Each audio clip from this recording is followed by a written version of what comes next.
Ihe a m na-achọ ikwu kịta ga-abalị gị uru, so ọ ga-amasị m ka inye m ntị gị na ịghọtago ihe kpọọ m share this video. Listen to me, onwe ife m chọrọ ịkọwara gị ebe. I don't know if you have this kind of people around you.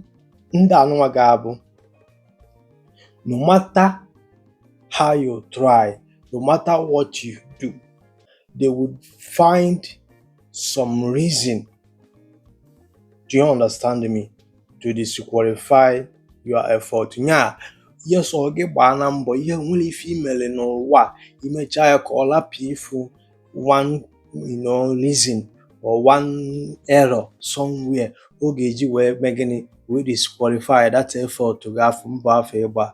So ndị a na-ekwu bụ ọ bụrụkwa na ọ bụrụ nyanwa na-eme detin onwere onye na-emeti ya. I don't know na ị nwere ụdị ndị around you.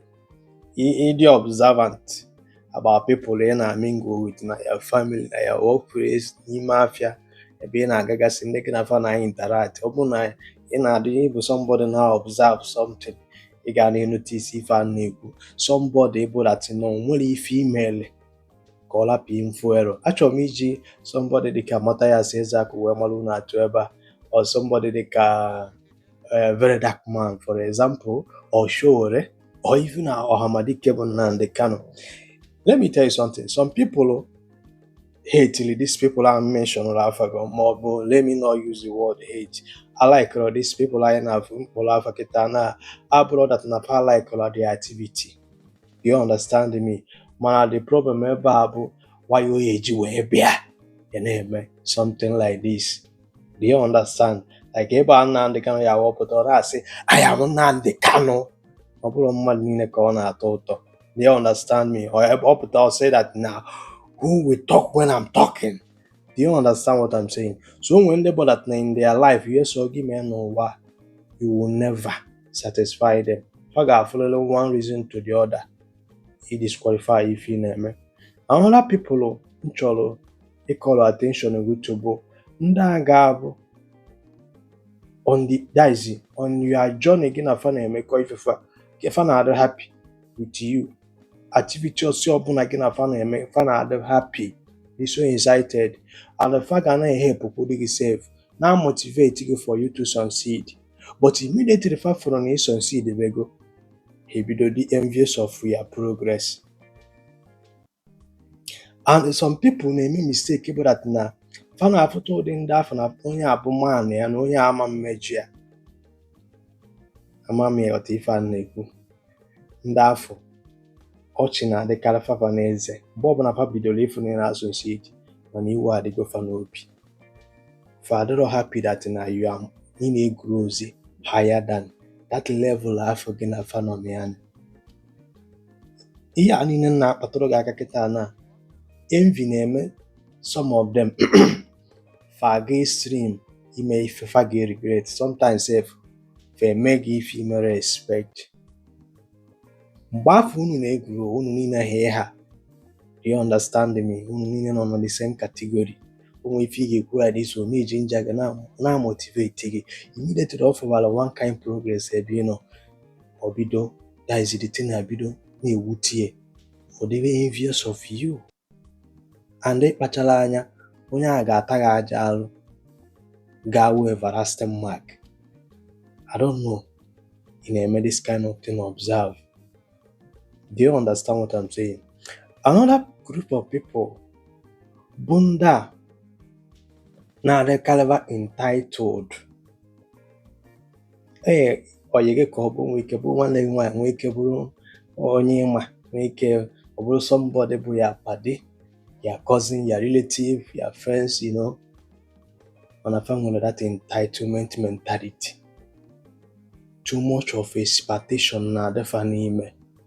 Mgbe ọbụla gị na na-ekwu ya na-expect you to do this or do that. Ịghọtago na na ị suppose ịkwụrụ nwa ya ụgwọ akwụkwọ, na ị suppose igoteli ya nke a. Ọ dịkwa mana enyi gị nwaanyị nna ka ịghọtago na fa na-expect too much. Do you understand? Mana ọ bụrụ na ị bụrụ somebody dị observant, ị ga na-eche na gị na fa na-abụkwa because ndị a na-agwa gị na na-pray karịa ihe a na-akpọ fake love, eye service, iche na gị na ya na-abụnụ. mgbe ọbụla ị stọpụrụ irenda that service afọ, do you understand me? Ọ na-expect gị from gịnị ya na-abụ akpụrụ enemy. Do you understand me? Ọfọ nwekwabụ ndị ọ ga-abụ sometime gị na famekọ business ọ yara return gị ego because nyanwa na-efili that you have more than him or her. Mgbe afọ gịnị na-abụ mee business a obere oge gịnị na-abụ ebido inwe nghọtafi amụlọ niile m ụdị ndị observe. Do you understand what I'm saying? Another people m chọrọ ịgwa gị okwu bụ ndị afọ ga-abụ gịnị ya na-agbakwu ihe fi na gịnị ya gwụ mana gịnị ya na-agba akwụlọ any slice something or mere na ọdụ one side self ịkpachara anya okwu gị brem gị ụtaba gị ụta. Ama m ọtifa nnegwu another people ọzọ ga-abụ sometime anyị na fa na-anọ but ị nwere ike uche gị aghara adị ya. Do you understand me? Bụ that your friend ọ ga-abụ gịnị ya na-abụ na-anọ. Do you understand me? Mana mgbe ọbụla ịfụrụ friend of friend ya, that friend of friend ya afọ ama mvaru gị, that friend of friend ya ga na-neglect gị. Do you understand what I'm saying? A friend to your friend.